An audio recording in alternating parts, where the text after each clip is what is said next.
Guten Tag und herzlich willkommen zu diesem Tutorial.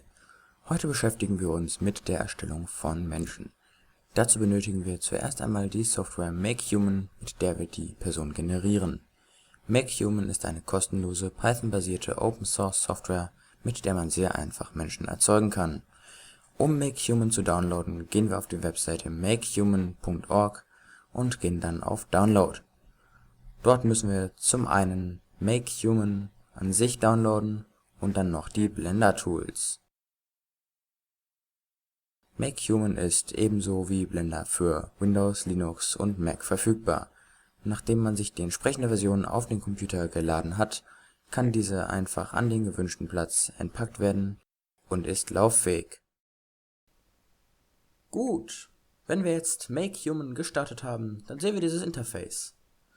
Gut, es ist ähnlich wie bei Blender, dass hier in der Mitte unser 3D Viewport ist.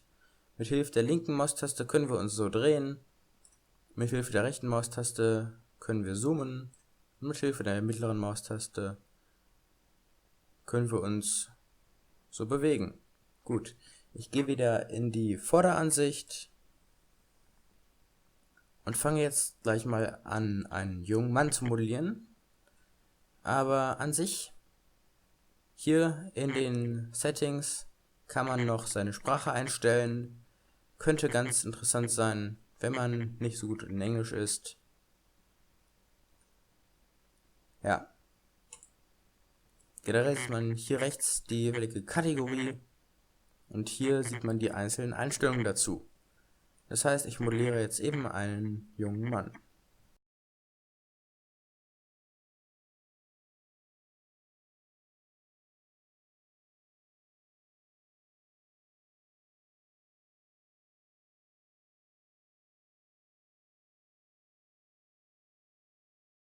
Gut.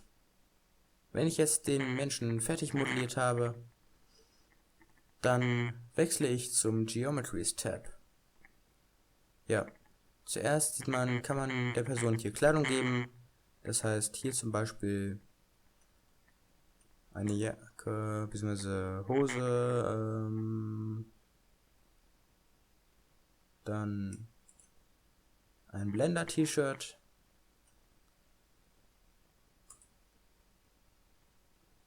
Und ein paar Schuhe. So. Ich denke, kleidungsmäßig sollte das reichen. Augen, High Poly. Da wir kein Spiel machen. Haare. Mal sehen, was passt. Ja, okay, nehmen wir die Haare. Später kann man die Haare natürlich auch gegen richtige Haarsimulation austauschen. Zähne lassen wir weg, Genitalien auch. Proxies sieht man, wenn wir die Kleidung mal wieder etwas entfernen, sind eben dafür da, dass die Geometrie begrenzt wird, falls man zum Beispiel ein Spiel macht oder sehr viele Menschen animieren muss. Aber ich lasse das weg. Augenbrauen.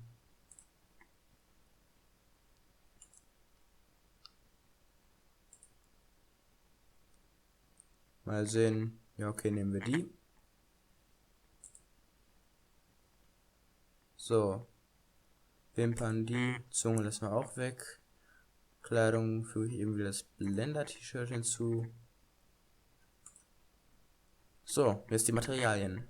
Jetzt können wir hier Hot auswählen. Die ist primär für die jeweilige Textur wichtig, die wir dann in Blender benutzen. Das heißt, ich nehme hier Young Corsican Male. Haare ist das Wichtigste für uns. Er zeigt uns an, die Haare haben ein Material.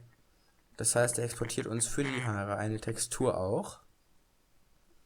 Was natürlich für Blender sehr wichtig ist, dann können wir die Haare aber auch noch einzeln einfärben. So, ich will blaue Augen.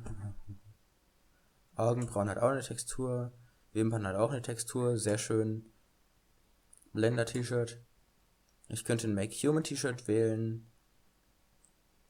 Und das mache ich auch glatt mal. So, schwarze Schuhe wähle ich jetzt mal. Ja, ich belasse es aber bei Jeans. So. Für Pose, unter dem Pose-Tab, können wir das Rig hier auswählen. Es gibt hier eine ganze Reihe von Rigs. Ich persönlich habe bis jetzt immer das Basic Rig benutzt, weil ich wenig Arbeit mit Spielen mache. Aktuell zumindest. Das heißt, für Spiele würde sich vielleicht das Game Rig empfehlen, da es eben deutlich weniger Knochen hat aber dafür eben auch deutlich begrenztere Fähigkeiten, dadurch, dass an einigen Stellen eben Knochen fehlen. Hier ist in jedem Finger nur ein Knochen. Beim Basic Rig ist jedes Gelenk der Finger ausgebaut. Gut. Das heißt, ich belasse es dabei. Rendering ist für uns unwichtig. Settings waren wir ja gerade schon. Utilities und Help ist auch nicht so wichtig. Das heißt, wir können jetzt anfangen, das Ganze zu exportieren. Das heißt, zuerst speichern wir das Ganze.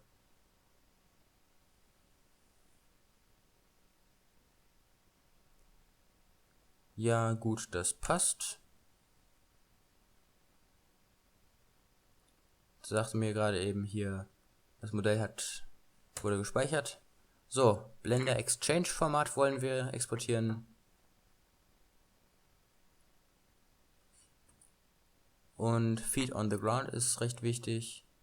Wir werden nicht Rigify nutzen. Scale Units Meter. Weil ich das meistens in Blender nicht ändere. So. Das Ganze nennen wir aber mal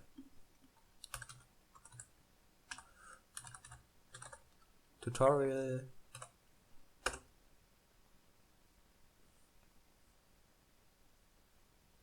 Dann exportiert er uns das Ganze und sagt mir, ja, es wurde exportiert.